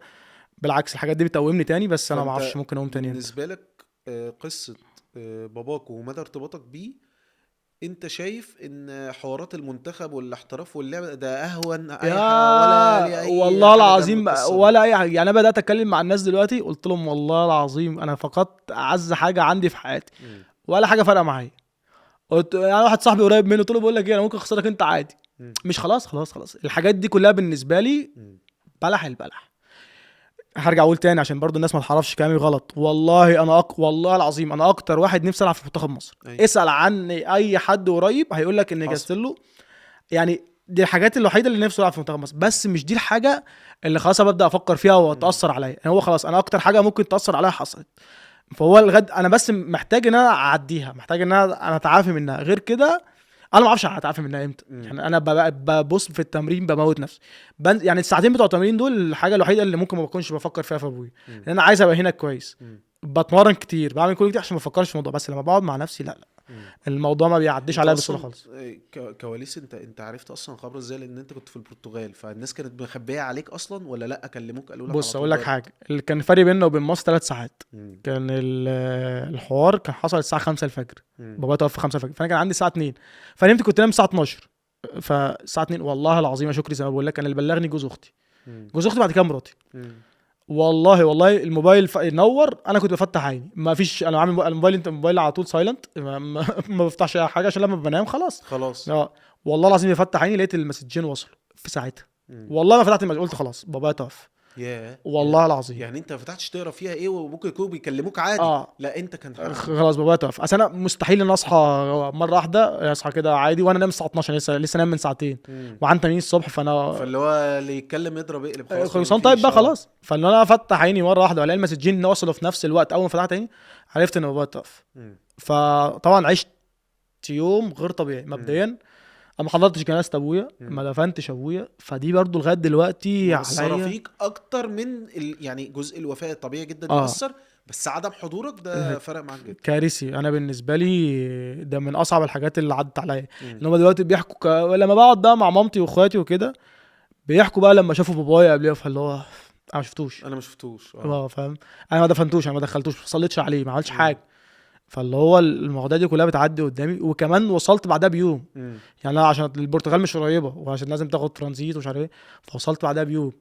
بعدها اتكلم ما نمتش اليوم ده خلاص. قعدت يومين. انا حسيت ده لما جيت يعني اكلمك وبتاع ويلا كاستيلو عايزين نصور وكده وبتاع، قلت لي لا معلش في يوم هتبعد عنه تماما عشان ده انا مخصصه. ايوه بالظبط. انا حسيت ده من حته بتاعت ان انت ما حضرت، حاسس ان انت عشان ما حضرتش وما كنتش موجود معاه في اخر ايامه ربنا يرحمه، يعني ان انت حاسس لا انا في يوم بقى كده هو يعني خلاص في كل يوم كده في الاسبوع لازم. هو احنا مش شرقيه فهو مدفون في شرقيه، فلازم في يوم كده لازم ده بتاعه هو لوحده. ده بتاعه ما بقدرش يعني.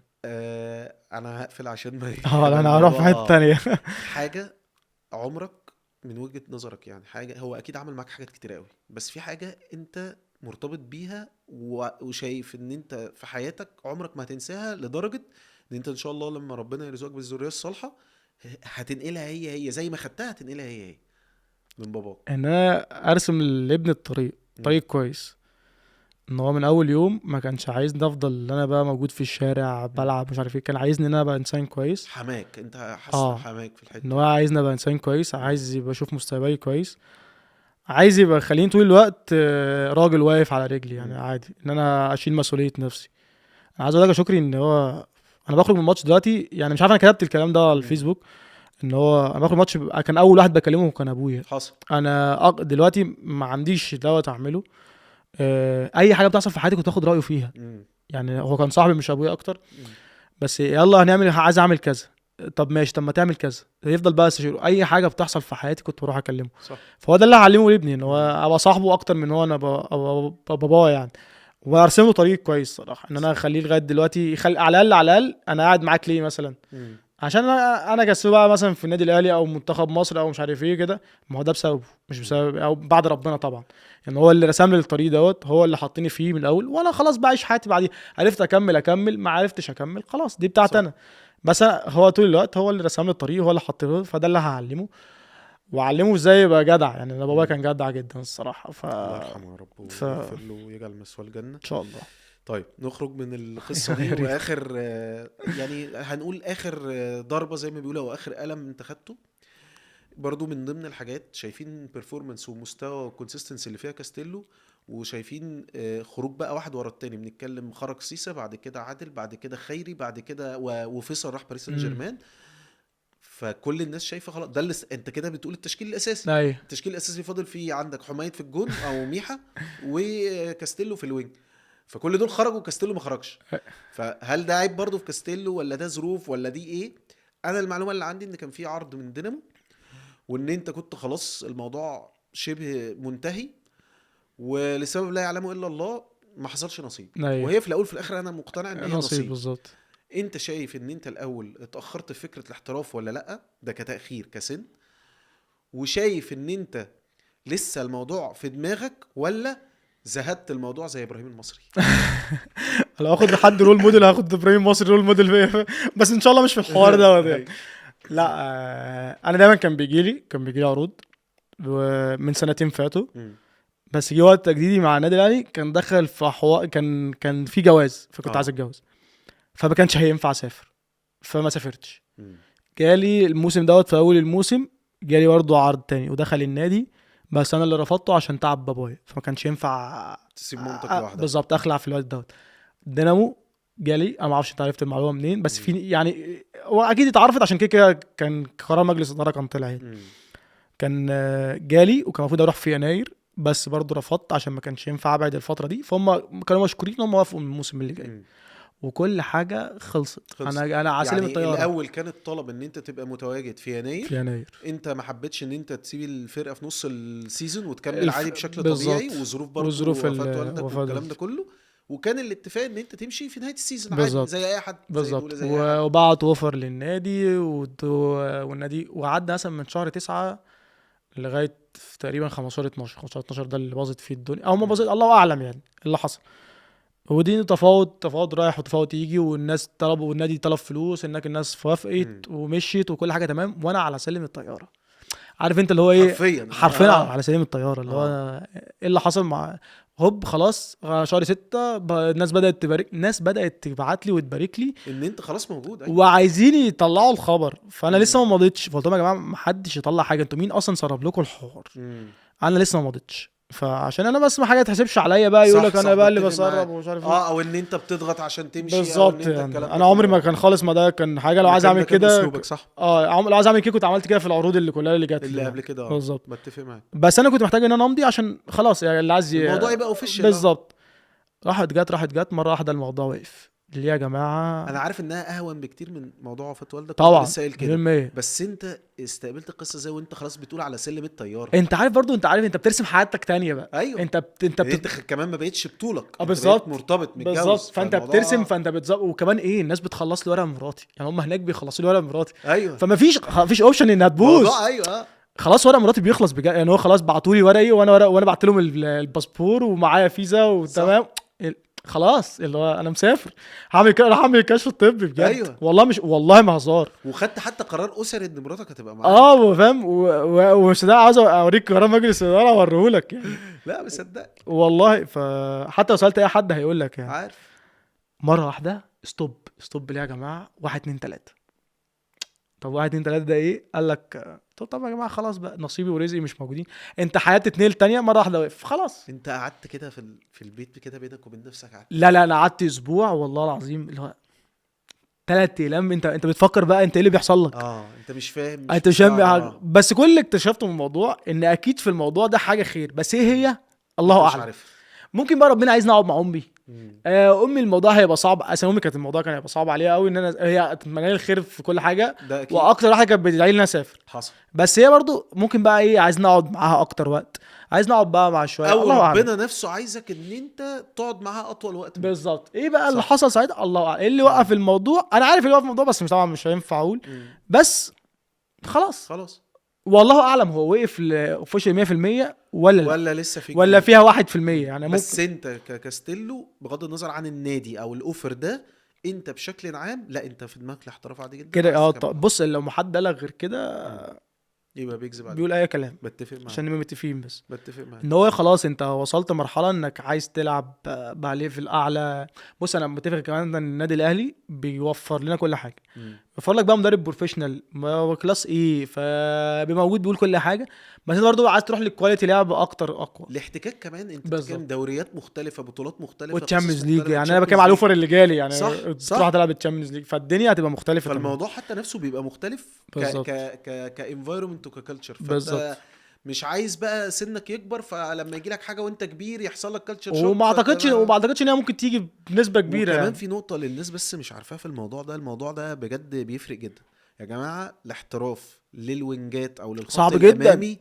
موت صعب قوي يعني. صعب يعني عشان حد يحترف من الخط الامامي ده اللي هو الوينج رايت الوينج ليفت والفيرود، لا حاجه صعبه جدا، ويدفع فيك فلوس، دي صعبه موت بقى اكتر. يعني انت ممكن تبقى فري، ممكن تهندلها، وما يدفع فيك فلوس دي مستحيله. بتفق معاك. فمعنى كده الناس مقدريني وعارفيني كويس وعارفين قد ايه البرفورمانس بتاعك وقد ايه الكواليتي بتاعتك، وبيتكلموا معاك لغايه دلوقتي. بس الله اعلم ايه اللي ممكن يحصل الصراحه. انا عن نفسي اتمنى لك صراحه موضوع الاحتراف ده، لان فعلا انا بشوف ان انت واحد من اهم اللعيبه، وقد يكون هذا السر هو اللي غائب على هو ده السر بتاع المنتخب. والله لو ربنا شايلها لي ان انا لازم احترف عشان اخش المنتخب، انا موافق جدا. يعني هو ربنا مثلا يقول لي سافر وكده انا موافق جدا. على الاقل هرجع المنتخب اقوى يعني، او على الاقل هلعب في المنتخب هبقى مش انا كده الحمد لله شخصيتي ممكن تبقى قويه شويه، مش هبقى راهب الموقف يعني. وكمان انت الضربه الاكبر حصلت قبل العرض ده، فانت مستحمل اي حاجه. خلاص كوسان طيب بقى. بتفق معاك. عايز اكلمك عن حاجتين. الاول الحاجه الاولانيه، الاول هسالك شويه اسئله خفيفه وبعد اسألني. كده نرجع بتاع. يلا. مين كينج اللعبه؟ كينج اللعبه يعني كان قاعد معاك هنا فلفل احمد حسام، اقول لك ما ببطل السؤال ده. ايوه حصل. بص، هو كينج اللعبه كده كده كابتن احمد الاحمر، ماشي. ما نقدرش حد يختلف. ايقونه واسطوره. بص انا دايما كنت بقول لعيب شهر لعبه، صح. مش لعبه شهرت شهرة لعيب. لعيب صح. انت ماشي في الشارع بتلعب كره يد، دي اللي بيلعبها احمد الاحمر، الاحمر فانت لعيب شهر لعبه، فهو ايقونه واسطوره ما شاء الله كابتن احمد. حصل. بس بقى ممكن يبقوا كينجين، ماشي مش كينج واحد. ماشي. كابتن ابراهيم مصري. بص يا إبراهيم جميل. شكري إبراهيم حاجه جميل أوي كده. أوي أوي أوي. دكتور بجد. هو دكتور، هو دكتور بجد. دكتور هو ابراهيم. دكتور انا بجد. دايما بقول له مصر، آه. مش مصري، مصري هو فاهم. آه. ايقونه كابتن ابراهيم مصري، ايقونه اسطوره، عمل حاجات كتير قوي، من الناس اللي عشرت كذا كيل في نادي. احنا كنا بنعمل عضويه النادي، ايوه فهو قاعد في نادي بقاله ما شاء الله ما شاء الله ما شاء الله 12 سنه. انا قلت له ماشي. مصري ايه الرقم ده؟ ايوه. 12 سنه في مفيش النادي. حد بيقعد معاه. فهو عاشر اجيال، استحمل وحش، استحمل صح. الحلو، جاله عروض وربما ما يسافرش. بقول لك ايه، قبل ما يقولوا عليه الصخره والبلوك وبتاع، خد كميه انتقادات تبطل. بالظبط، تبطل. هو واقف لسه على رجله، بتفق ودي من الحاجات. معاك. فهو كابتن ابراهيم وانجازات عملها مع المنتخب على مدار السنين اللي فاتت، اللي هو بقى في نشوه منتخب مصر، هو صح. القائد الحار في دوت.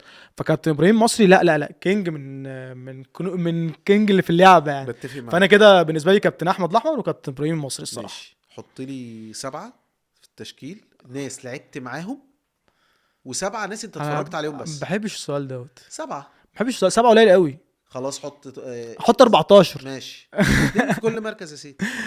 بس عايز ناس انت لعبت معاهم دول وناس ما لوحدهم، لعبتش معاهم. وناس انت شفتهم بس. شفتهم. بس اللي هم الجيل القديم. ما انا عشان طب أسهل نبدا عليك. بمين؟ طيب حط 7 ما لعبتش مع اللي ما لعبتش معاهم دول، نحط ال7 بتاعتهم. ماشي ماشي. هيبقى في الجون طبعا كابتن حماده النقيب ماشي. وكابتن حماده الروبي الصراحه، ماشي. عشان الروبي ده حبيبي جدا. انا ماشي. بحب كابتن حماده الروبي بطريقه غير طبيعيه. هو جميل. بص يعني هو كان هو جون على جميل الجامد وضحك. الصراحه. وعارف انت اللي هو حماده وحماده، فما ينفعش. صح. في الوينج ليفت كريم شكري. خطير يا أخي. كريم خطير يا اخي، والجامب حكايه لا لا ومن لا. الناس القليله اللي خدت جائزه احسن وينج في لا العالم. لا، وبتاع. عالمي عالمي عالمي. صح. في الباك ليفت، مين ما لعبتش معاه في الباك ليفت يبقى جامد، او من اللي شفته هم بيقولوا يعني. انا شفت كذا فيديو كابتن اشرف عوض. خطير. بس طبعا ما اتفرجتش عليه عارف. بعنايه يعني. ايوه بس هو طبعا لا كان حكايه. او كابتن حسين زكي. يعني انا احط كابتن اشرف وكابتن حسين، ممكن احط كابتن حسين زكي في الهاف. ماشي. كابتن حسين زكي في الهاف. ماشي. انا لعبت مع الاحمر، فما اعرفش احطه ولا ما احطوش. ماشي. احطه موجود. هو عايز هتحطه هنا، يبقى مش هنحطه في الناحيه ماشي. التانية. يبقى كابتن احمد الاحمر. ماشي. و فايز لعبت معاه، بس ممكن احط فايز. ماشي. فايز برضو في الوينج رايت. ماشي. وكابتن محمد ابراهيم لعبت معاه، بس هحطه برضو. ماشي. واحط في التشكيله دي مع كابتن ابراهيم مصري ان هو ماشي. في بس مش تحطه في السبعه في ماشي. بس هو ايه، عشان مكمل. لا هو هنا في لا، الجيل هو ده خطير. كان هو عارف انت اللي هو القائد اكتر من هو هنا قائد هنا قائد، بس انا عايز احطه مع الليجندز. بالظبط. طيب ان هو في حته السبعه تانية. بقى اللي انت لعبت معاهم. طب ماشي، هحط لك يعني. بص مش هيبقوا 7 قوي الصراحه. ماشي. ان احنا الجيل التاريخي بتاع النادي دوت ماشي. كتير قوي كتير قوي. كتير قوي. بتفق معاك. ممكن 2 في كل مركز. ماشي. لو 2 في كل مركز، فالمركز الوحيد اللي احط فيه 3 هو الاجوان، اوكي. اللي هو حميد وطه وميحا. ماشي. بجد والله مش عشان حاجه، بس بجد ال3 كان كل واحد ليه تاثير في بطولات معينه. ماشي.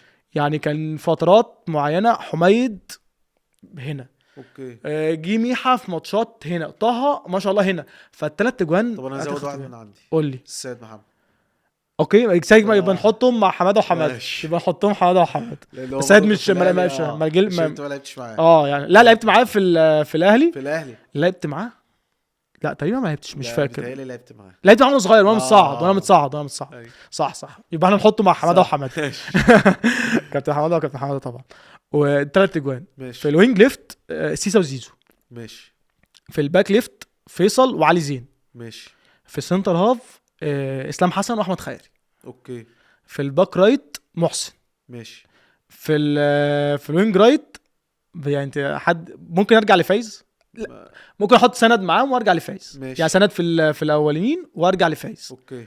سيبك مني انا وعمر، او احط فايز وعمر. ماشي. سيبك مني انا خالص. ماشي. في الفرود عادل وياسر عادل وياسر. بس. ماشي. يعني يعني هنعديها تشكيله. لا بس خلي بالك والله، هات لي واحد من اللي انا قلتهم في التشكيل الثاني، ما يستحقش انه يبقى موجود. لا معاك انا اصلا الجيل عمل كل حاجه، كل حاجه صح. ما ينفعش تشيل منه، يعني انا شايل منهم ناس كمان، بس انا بجد يعني انا محسن احط معاه لاشين، هو دايما كان الباك رايت اللي وراه، صح. انا قلت محسن لوحده، فلاشين كان الباك رايت اللي وراه، فهو كان جيل. انت لو لاحظت في الروتيشن هتلاقي كل واحد بياخد ربع ساعه نص ساعه. بتفق معاك. فما فيش حد كان يعلى على حد الصراحه. كاتبرين مصري في الجيلين.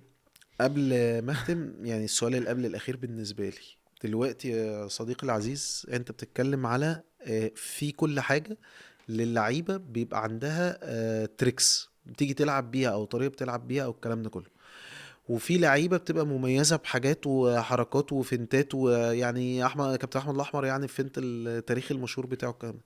واحده من ضمن نقاط القوه اللي موجوده في كاستيلو المميزه جدا ليه على المستوى الاهلي او المستوى الدولي او وات ايفر، ان انت اللعيب اللي عندك كونسيستنسي في رميات الجزاء. الناس تيجي لو في كارثه وبقت بينالتي تقوم رايح. انا فاكر ماتش من الماتشات تقريبا كان قدام الزمالك، ياسر سيف عمل احتفاليه كده غريبه كانه جاب جون وهو ما جابهاش، وراح ايه مصدق وراح مديك الكوره. الماتش ده كان في صاله اكتوبر، صح، كان الزمالك كسبان 1 واخر 10 ثواني او اخر 5 ثواني، صح. فخيري بصالي ياسر وياسر هما الاثنين قلت لهم انتوا ما حدش فيكم هيشوط. ايوه شوط. انتوا ما حدش، انا ضيعتها اترحل. فقال لك مش عارف ايه، واتكلمت مع خيري فيه قلت له خيري انت، قال لي يا عم انت احنا واثقين فيك والله. خيري قال لي كده ساعتها، صح. والله انا قلت الفلفل ساعتها، قلت له فلفل خلي بالك انت شلت مني واحده في نهايه الدوري حصل في الشروق، نزلت هنا فانت جيت معايا هنا. ايوه انا المره دي رحت انزل والله العظيم رحت اعملها له كده. قلت له فلفل انا عارف يعني انت بتذاكرها طبعا. بص حوار البرنات ده يعني كارثي بالنسبه، بيخلي دماغي والله العظيم يعني والله الحوار ما سهل خالص. ده بيقول لك يا عم ده اجوانه كلها بلينات، يا عم طب ما تيجي تشوط. لا وكمان في نقطه، هو الناس ممكن تكون بتقول كده علشان انت بتجيب بينالتيز في ماجدبرج في برشلونه في انت يعني في فيسبري، ما انا يعني اتفرجت على الماتشات كلها الوديه والرسميه. دايما بقول لفلفل او كابتن كريم او دول اكتر ناس يعني شوت السيد كابتن سيد محمد بشوط قدامه في سبورتنج بيقف على خط الجون، فبقول له خلاص بقى يا كابتن سيد انا شوت عليك كتير قوي في الحوار ده. دايما بتكلم اللي هو لا انا قبل الماتش والله العظيم من اول الحاجات اللي بذاكرها هي البنالتيز، هو هيقف ازاي، انا هعمل ايه، هعمل كذا طبيعي انا ممكن اضيع عادي، ما هو كمان بيذاكرني خلي بالك. يعني دايما بقول له، يعني دايما اكتر حد شوت مثلا عليه ممكن يكون فلفل، فبقول له فلفل كفايه انا دماغي ورمت، ما حاجه من الاثنين يا انا ما شوتش يا انت ما تقفش بالظبط يعني فاهم، فبنهزر يعني فلفل حبيبي يعني. فبقول له يعني الموضوع مش اسهل حاجه خالص بجد، الموضوع بيبقى عايز مذاكره بتتمرن عليها في التمرين، الستايل اللي جواني انت بتشوط عليهم في التمرين مختلف تماما، فتضيع ما تضيعش عادي. انا نازل ماتش الزمالك قدام كذا هعمل كذا. طب انت بتذاكرها على المستوى الانديفيديوال وكمان بتذاكرها مع مثلا مدرب حراس المرمى، يعني الناس بتذاكرها مع فيديو ريست مثلا مع كل الناس فيديوهات انديفيدوال، بخش بسال الاجوان لو انت قدام هتعمل ايه، بسال مدرب الاجوان لو انت ماسك الفرقه اللي انت بتلعب اللي انا بلعب قدامها هتقول ايه في الحركه الفلانيه، يعني بخترع وقفات جديده ليا انا. يعني انت الجون مثلا معتمد مش هقول حاجه، معتمد ان انا هقف هنا، فانا بخترع وقفات دلوقتي جديده اللي هو هقف هنا تهويشه مختلفه بتاع مختلف، في كل مره بتحاول تطور منها بالظبط. هي حاجه من اللي هتجيلك في وقت من الماتشات صعب، يعني انت معرض انك تقول وانا سبحانك يا رب مرزق وقت الدنيا زنقه، الدنيا مش عارف اخر ثانيه بينالتي والناس بتحتفل في حته وانت قاعد شايل هم في الحته الثانيه، والدنيا بايظه بينالتي، الدنيا قريبه بينالتي، فلو انا مرزق في الحاجات دي. بس خلينا متفقين انه من وجهه نظري، مش عارف انت تصحح لي ولا لا، مش اي لعيب يعرف يلعب والله دي حقيقه والله حقيقه. يعني على فكره نجم العالم جيتسل ما بيشوطش فهو الناس فاكره الموضوع صعب جدا وبريشر غير طبيعي لا بجد لا صعب مش سهل خالص، وبتخلي دماغك تورم اللي هو كفايه مذاكره ايوه صح اصعب حاجه بتذاكرها. يعني انت يعني انت مثلا مش هتذاكر حد داخل لك من الوينج الجون عادي هو ممكن يغيرها، اما انت البينالتيز يا لهوي صعب كارثيه صعب. وانت ما شاء الله يعني تشوط بصراحه في الموضوع ده خطير. بس مش هينفع اختم معاك قبل يعني كريست الحلقه الصراحه. يعني بالنسبه لي هي مفاجاه ومش مفاجاه، بس فكرة الارتباط الرياضيين مش طبيعي قوي في الوسط، يعني مش كتير. الناس عادة بتدور على انه لو هو رياضي فبيدور على حد من بره الوسط عشان يبقى افيلبل معاه طول الوقت، بسبب حكم ظروف الرياضيين صعبة وقاسية جدا، تمارين ماتشات سفريات معسكرات. لو هي اللي رياضية بتدور على حد مش رياضي وكده. لكن بصراحة يعني عايز احيي صراحة زوجتك كابتن ميرال اشرف، كابتن النادي الاهلي ومنتخب مصر في الباسكت بول. اولا القصه جت ازاي، ثانيا ما خفتش من ان انتوا احيانا هتوصلوا لمراحل ما تتقابلوش بسبب ان هي معسكرات ماتشات بتحصل. وانت انا جوز معسكرات بقالي سنه ماتشات تقريبا. بتشوف بعض صدفه في الصاله. عارف انت اللي هو انا جيت في فتره قلت لها هو ايه ده احنا متجوزين ليه؟ لا لا لا بس والله لا الحقيقه بشكرها جدا. بشوفها دايما معاك في الصاله، ما يا بتسيبلكش باشا ماتشات، ما بتسيبلكش لا بتاع. لا الموضوع بينا علاقه منه اللي هو مم. يعني هي مراتي وبحبها جدا. بس عارف انت العلاقه اللي هو ايه، انا بحب اتفرج على ميرال، بحب اتفرج مم. على ميرال جدا مم. والله العظيم يا شكري، هو مش كلام. بس ميرال لو بتلعب حد في درجه تانية، لا انا بحب اتفرج عليها جدا. مم. خلي بالك هي اقوى مني، يعني ناس كتير قوي بتقول ان انتوا قريبين من اللعب، لا صح. هي اقوى مني بكتير. مم. مش سواء من باسكت ولا بس انا بتكلم على ان في الملعب يعني. مدى تاثيرها انت بتتكلم كتاثير لا في الملعب. هي اقوى مني بكتير. هي معدياني بمراحل، اجريسيف جدا في الملعب. مجتهده جدا، ما بتبخلش باي حاجه. صح. بتدافع كويس جدا. فاللي هو بس انا مبدئيا بحب اشكرها جدا. هي اول حد داعم ليا، اول حد بيقف في ظهري، وقفت كمان معاك. انا عايز اقف عند الحته دي. بس اقول لك حاجه موضوع والله وفاة باباك. اضحكك كمان. لا ده اضحكك، حد كتب على الفيسبوك ان انا تلاشت المنتخب علشان انا تعبان وعندي كورونا وبرد. دخلت قالت لهم تعبان وعنده برد ايه ولا جاب عايز مين؟ أعرف مين ده؟ لا طلع على حبه اشاعات صحيح في المنتخب ده. حوار وفاة بابايا، شكرا. انا لو قلت لك ان هي ب 100 راجل والله العظيم، والله العظيم انا كنت بقول لاصحابي اسال حميد او حاجه، انا نفسي انزل، او محسن نفسي انزل ابوس على ايديها. كان هي وقفه غير طبيعيه. يعني انا حتى بابا كان تعبان وانا في المغرب في بطوله افريقيا. لا هي تقريبا كل يوم بتاخد مامتي واخواتي بتوديهم المستشفى وترجعهم.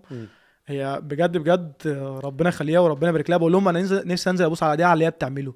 على فكره هي مش ملزمه، يعني انا دايما بقول لهم عادي، يعني هي في الاول في الاخر هي عندها تمارين، يعني هي مش ملزمه. ممكن تقول ايه لا والله انا وانت كمان اكتر واحد حاسس بيها لان عندها تمارين، عندها بالظبط. فانا مقدر جدا ان هي لو ما عملتش كده تمام. تمام جدا. وخلي بالك مامتي يعني مامتي دايما كنت بتقول لها لا وخليك في تمارين، فهي كانت مقدره جدا اللي هي بتعمله. بس انا لا هي بجد من احسن حاجات اللي طلعت بيها في حياتي. وفرق معاك يا عمر؟ حتى فرق معاك جدا جدا حتى فرق معاك في شخصيتك وفي البرفورمانس مليون المية. انت دلوقتي انت بقيت في حته تانية، انت خلاص مستقر في كل حاجه.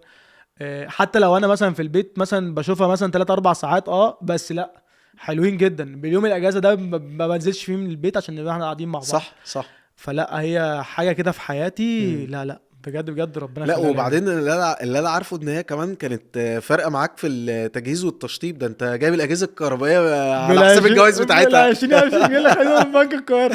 ايوه هي بتاخد جواز وانت لا، ولما بتاخد بتبقى غير فلوس. بالظبط. حتى لو خدت حاجه من غير فلوس دايما انا طلعت قلت الحوار ده. حتى لو عندي على الانستجرام كان عندها خدت بقى بيست اوف 3 بيست اوف 3 مش عارف ايه. فبنك القاهره عندهم بيشبرق عليهم كده. ايوه بدون فلوس.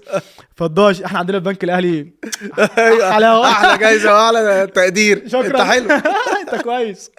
فدي حاجات على فكره من الاتحاد الباسكت عملها كويسه يعني جدا. فبيقدر يعني بس انا كمان على فكره هم ظالميننا في حاجات كتير برضه. ده فيها يعني هي كبرفورمانس قويه بس ما بتاخدش جايزه كتير. والله لا هي مش واخده ساعات يعني ممكن تاخد جايزه او ممكن تاخد MVP مع شكري. راحت البطوله العربيه مع فرقه الفحيص الاردني، خدت البطوله العربيه وخدت مثلا من 6 ماتشات 4 MVP. فانت متخيل الاتحاد العربي قدرها دي هنا في مصر يعني ما بتاخدش حقها جامد يعني. انا عارف الناس كتير قوي بتحبك من باسكت وهتتابعك، فانا بقول لهم يا جماعه ادوا حقها اهو.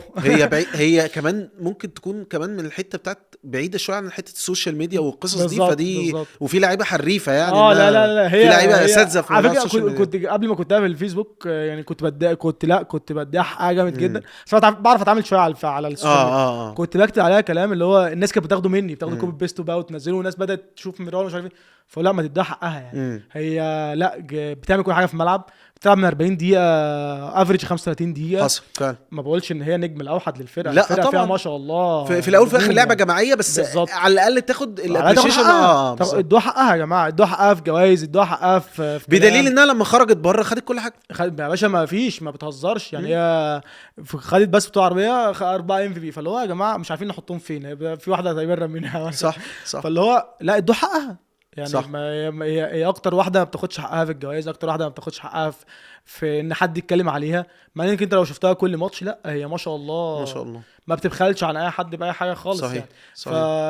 فقلت لها ال 20,000 جنيه. انا دايما بقول او انا عندي حاجه في حياتي الفلوس اللي انت مش عامل حسابها اتبسط بيها، اتبسط بيها. اتبسط بيها، يعني انزل بقى وجهة نظر. اتبسط بقى. اه اصل انت الفلوس اللي انت عامل حسابها انت عارف هي راحه، ودي كانت قبل جوازنا، اه فانت اللي جاي على قد عد ايه اللي اللي رايح. رايح، فانت دي جات لك من السما، فاهم اللي هو ايه 20000 جنيه اه جولك اتبسط بيهم. قالت تاني يوم ميكروويف ومروحه وحاجات غريبه كده. صح حصل. فاللي هو انت بتعملي ايه صح. فاهم؟ طبعا يا جماعه الاسعار دي كانت من سنتين من يعني، سنتين سيبك عشان بقى من بس الجو ده. ما حدش ينزل دلوقتي. واحد دلوقتي يقول لي انت قلت ب 20000 جنيه اجيب حاجه. صح. بس فلا لا لا لا هي كانت بتساعدني في حاجات. كنت بقول لك حاجه والله، عملت كانت مفاجاه، هي جابت تكييف مم. ما اعرفش عنه حاجه، لقيت مره واحده تكييف بتركب في البيت. مم. هي داخله جت في عربيتها قالت لي خد ده انزل خد ده، فقلت لها ده قالت تكييف مم. اللي كانت جايباه. فلا لا هي بجد بجد يعني ما شاء الله، الله جدعه أكبر. ربنا وما دايما ما بخلتش عليها بحاجه خالص يبارك صراحه، لكم وقفت يا حبيبي جنبي في يعني. بعض، وان شاء الله ربنا يوفقكم انتوا الاتنين يا رب صراحة والله. ويكرمكم. اخر سؤال عايز اعرف منك، شايف سيزون الاهلي اللي باقي منه ازاي؟ احنا باقي بنتكلم في بقية الدوري، السوبر الافريقي، كاس الكؤوس، وكاس مصر.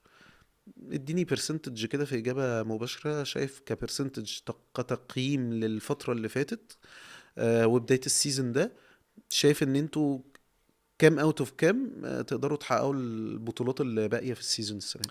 بص عشان انا يعني انا الكلام بس ايه هيتاخد لو انا قلت لك 100% هكسب الاربع مم. بطولات، خسرت بطوله، مم. اللي هيحصل فيا بقى؟ هينسوا الثلاثة ويمسكوا في الواحدة.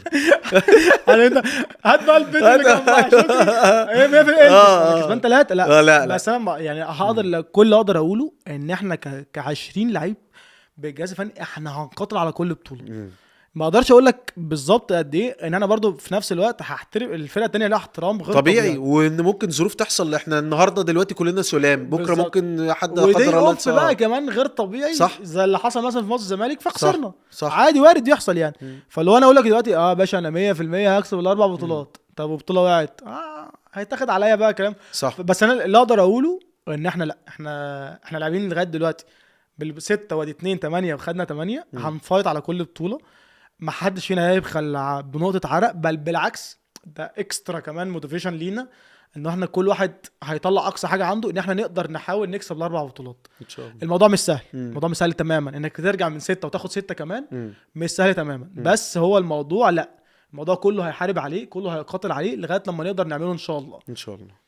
يا عمريكا شرفتني انا ونورتني عايز اشكر وانبسطت بس جدا اهلي، جدا. عايز اشكر مامتي طب ما واخواتي بجد والله ان هم عاشوا معايا فتره صعبه قوي مم. الفتره اللي فاتت دي كلها. واصحابي، في صحابي وقفوا معايا ب100 راجل، وقفوا بجد بجد، وقفوا وانا مش موجود في وفاه ابويا مم. مع امي واخواتي. لا بجد بقدرهم جدا. صحابي اللي هم الناس كتير قوي عارفينهم كويس، مم. صحابي دول اخواتي مش صحابي. شله كده بيسموها شله القهوه، هم مم.